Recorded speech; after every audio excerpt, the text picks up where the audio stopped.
Donc, nous avons participé à un atelier débat qui portait sur la ville intelligente versus ville durable. En fin de compte, on est resté d'accord sur la ville durable, on a laissé un peu de côté la ville intelligente. On a considéré qu'aujourd'hui, on disposait d'un panel de connaissances qui nous permettait de travailler en réseau, en co-construction et je dirais en conversation, ce qui n'était absolument pas le cas il y a 10-15 ans sur ces sujets-là. Dans mon business ou dans mon quotidien, le foncier est une préoccupation essentielle puisque je dirige une agence d'urbanisme et qu'une agence d'urbanisme, par définition, ça tente de qualifier le foncier.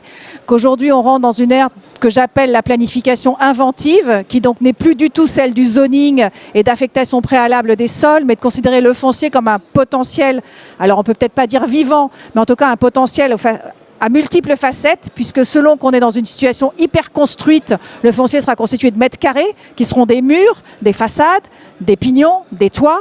Et puis au contraire, quand on sera dans une situation moins dense, monde rural, on aura un foncier agricole qui aura une valeur d'une autre nature, mais tout aussi importante que le précédent.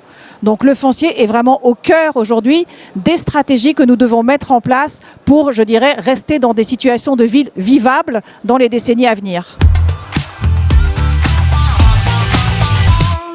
Il me semble que les assises devraient largement contribuer à ce qu'on arrête ce conflit entre zones urbanisées et système rural. On est en fait dans des systèmes de mode de vie. La quasi-totalité des Français vivent comme des urbains, comme des citoyens en ville, même s'ils n'habitent pas forcément dans la ville. Et donc il me semble qu'on devrait parler de nos modes de vie et de regarder comment les fonciers contribuent à nos modes de vie et d'arrêter le conflit stérile rural-urbain. Aujourd'hui, on voit un retour de l'envie de village en ville et comme on peut avoir aussi un envie d'urbanité à la campagne.